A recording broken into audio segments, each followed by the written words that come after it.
Welcome to the deep dive.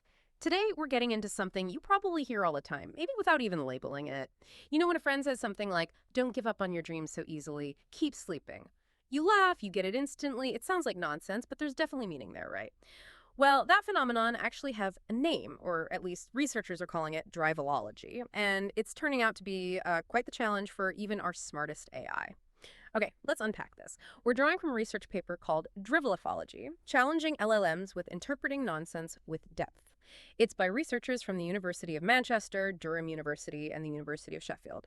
So our mission today is to really dig into this. What is Drivelology? Why is it so hard for large language models, LLMs, to grasp? And crucially, what happened when these researchers actually tested the AI? You might be surprised by what they found about how meaning gets made, both by us and by machines. That's right. Drivelology, as the paper defines it, is essentially nonsense with depth. Think of phrases or sentences that sound grammatically fine, syntactically coherent, as linguists say. But when you look closer, they may be paradoxical or emotionally charged, or they're playing with rhetoric in a subversive way. Getting the real meaning requires more than just parsing words. It demands, well, understanding implicit stuff, making inferences based on context, sometimes even applying moral reasoning or picking up on emotional cues. And it's definitely not the same as just simple nonsense. You know, that old example, colorless green ideas sleep furiously. That's just words strung together that don't mean anything semantically. Drivelology is different. It often cleverly weaves in cultural references or irony or satire, all hidden within something that looks trivial or absurd on the surface. It asks more of the listener or reader. Right, so it's not just about AI, like missing a punchline. It points to something deeper, maybe a gap between fluency-sounding human and actual comprehension, real understanding. That's a huge point for AI development. So let's dig into that distinction a bit more. The paper talks about other kinds of bad language. How exactly does this nonsense with depth stand apart? Yeah, they make some important distinctions. First, they talk about what they call deep bullshit. This is when someone talks or writes without caring at all if the words make sense together. It's pure semantic emptiness. That colorless green ideas thing fits perfectly there. It comes from just not caring about conveying any meaning. Okay, so zero regard for sense. What else? Then there's Frankfurt-style bullshit. Harry Frankfurt, the philosopher, defined this. It's less about sense and more about truth. Someone using this kind of bullshit doesn't care if what they're saying is true or false. Their main goal is usually persuasion, or maybe just filling airtime, without any concern for factual accuracy. You might think of, say, certain kinds of political statements. Got it. Indifferent to truth. So how is Drivelology different from both of those? Well, Drivelology is almost the opposite of deep bullshit. It's not careless. It's actually meticulously crafted. The surface absurdity isn't an accident. It's a deliberate strategy. It's like a rhetorical framework designed to guide you, the listener, towards a hidden point, maybe a critique, an observation, or an emotional resonance. The nonsense is the vehicle for the depth. That makes sense. It's purposeful absurdity. What's fascinating here is how studying this gives us a unique insight into where LLMs currently stand in terms of, well, social and semantic smarts. Drivelology packs in all these subtle emotions and cultural nuances that are, so core to how humans communicate creatively. Exactly. Yeah. And understanding it isn't just an academic exercise. It's key if we want to build AI that's genuinely socially intelligent. Plus, there are other potential benefits. Better AI understanding of this could maybe boost creativity in AI tools, make them generate more interesting content perhaps, and it could even help with AI safety, like detecting ambiguous or manipulative content better. It's about getting past just mimicking language patterns. So to study this properly, the researchers needed data. They built something called the Drivel dataset. Can you tell us a bit about that? What's in it? How did they put it together? Right, Drivel. It's described as a small but quite diverse benchmark dataset. It has over 1,200 examples, carefully selected, and it's multilingual, which is important. It includes samples in English, Mandarin, Spanish, French, Japanese, and Korean. Each example has the Drivelology text itself, a description of its hidden message, and its category. And where did they find these examples? They collected them manually, mostly from popular social media places like Instagram, Threads, TikTok. They focused on content shared by younger adults, roughly the 25 to 34 age group, as that's where this style seems particularly prevalent. For comparison, the non-Drivelology examples came from things like famous quotes, proverbs, and even forums dedicated to just pure nonsense. And labeling it must have been tricky, given the subtlety. Extremely tricky. The annotation process sounds very rigorous. They used multilingual experts, all with master's degrees. There were multiple rounds of independent review, lots of discussion. And they needed consensus for each label because, as you say, it's so subtle and subjective. Interestingly, they did use GPT 4.5, but only as an assistant to help generate some wrong answers distractors for multiple choice tasks. But then human experts checked and refined everything. Here's where it gets really interesting, I think. They didn't just say this is Drivelology. They broke it down into different types, different flavors. Let's go through those categories. It really helps clarify how this nonsense with depth actually functions. Definitely. They identified 5 main categories. First up is misdirection. This is where the text leads you along one path, setting up an expectation, and then bam! A twist at the end takes you somewhere completely different, often more literal or absurd. The example you gave earlier fits perfectly. Don't give up on your dreams so easily. Keep sleeping. You expect inspiration, you get. Well, sleep advice. Huh. Right. Okay, what's next? Second is paradox.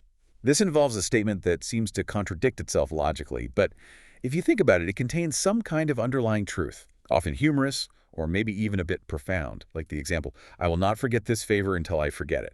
It sounds impossible, but captures that feeling of intending to remember while acknowledging memory fails. Okay, paradox. Makes sense. What's the third one? The third is switch bait. This is actually a term they coined in the paper. It hinges on a word or phrase, the bait, that has a double meaning. You initially latch onto one meaning, but then it gets switched for a second, surprising meaning. This often relies heavily on shared cultural knowledge. The example they give is quite pointed. British person says, "You got a gun problem," American replies, "Yeah, at least it's a modern problem." Ooh, okay. Explain the switch there. So the bait is the obvious criticism of U.S. gun violence. The switch comes in the American reply, which doesn't deny the problem, but reframes it by implicitly comparing it to, say, UK knife crime, positioning guns as somehow modern. It's cynical, relies on cultural stereotypes, and that sharp turn is the switch bait.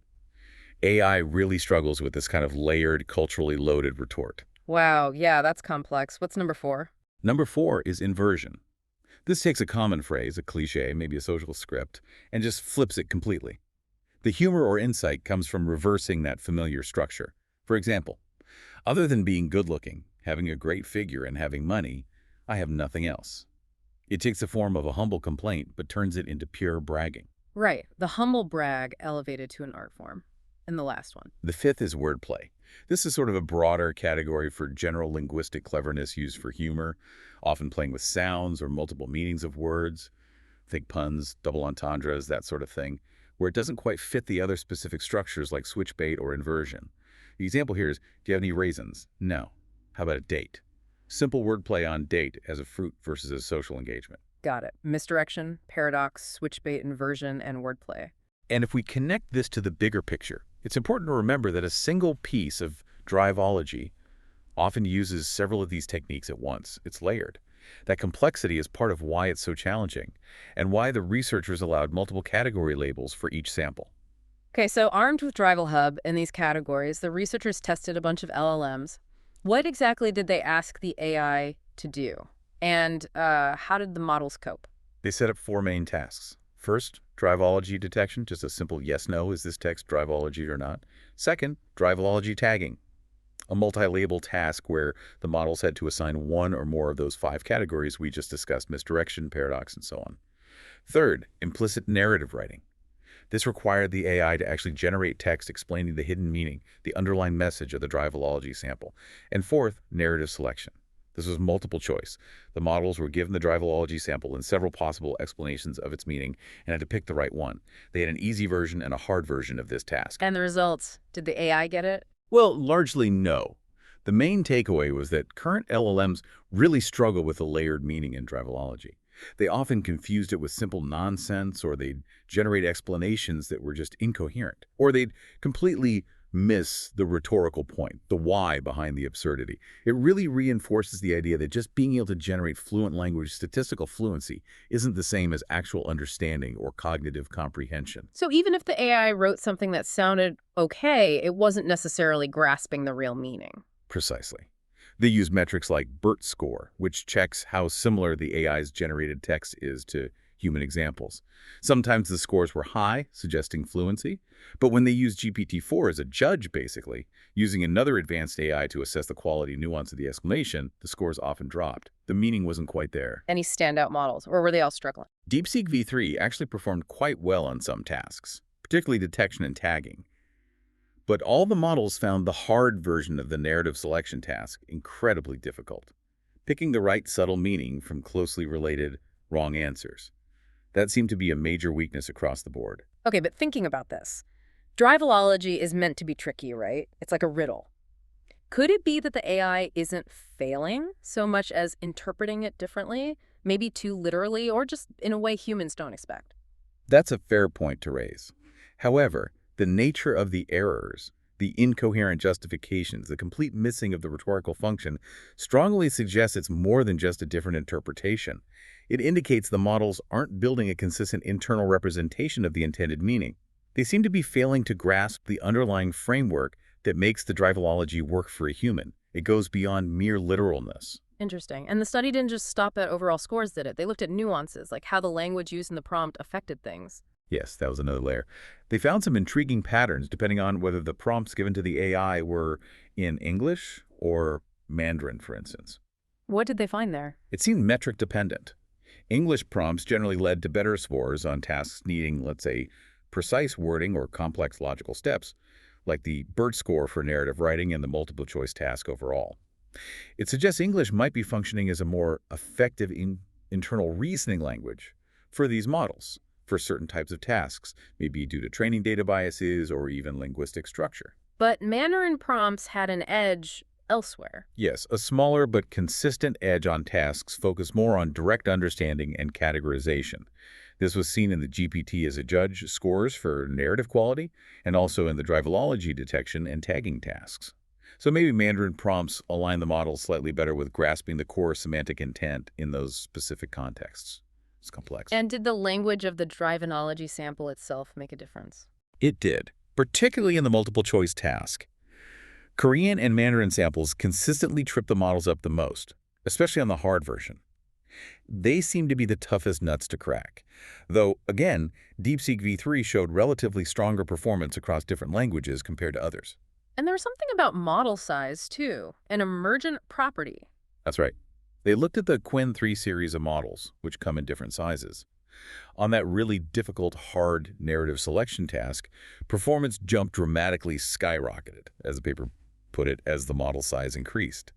This suggests that the kind of complex, nuanced reasoning needed for Drivelology might be an emergent property, something that doesn't just scale linearly but really appears or strengthens significantly once models reach a certain size and complexity. Sheer scale seems to matter for this kind of understanding. So size might unlock deeper reasoning. The study also tried to understand how the models were reasoning, didn't it? Comparing different models' approaches. Yes, and this is where you see different potential strategies or maybe biases. They used a great example involving Meng Po. Ah, yes, the figure from Chinese mythology. Remind us of the text. The text was simply Meng Po. Those who have forgotten their names, please follow me. Meng Po serves a soup of forgetfulness to souls before reincarnation. So how did the models interpret that? DeepSeek V3 called it switchbait. Its explanation focused heavily on the cultural significance of Meng Po, saying you need that background knowledge to get the point. It explicitly flagged the cultural context. Claude 3.5 Haiku, however, called it a paradox. Its reasoning zeroed in on the logical contradiction. How can people who've forgotten their names possibly respond to being called? This raises an important question. Does that mean Claude didn't know the cultural context, or did it know it so well it focused on the logic instead? That's the fascinating part. The researchers suggest Claude might have internalized the cultural context so deeply that it treated it as given, as background, allowing it to then focus purely on the logical structure of the sentence itself. DeepSeek, on the other hand, felt the need to spell out the cultural knowledge as key. So maybe different ways of storing or prioritizing knowledge, cultural versus logical. Could be architecture, could be training data. It could well be a mix of both. How models represent and access different kinds of knowledge is still a big area of research. Training data is definitely crucial for absorbing that cultural context.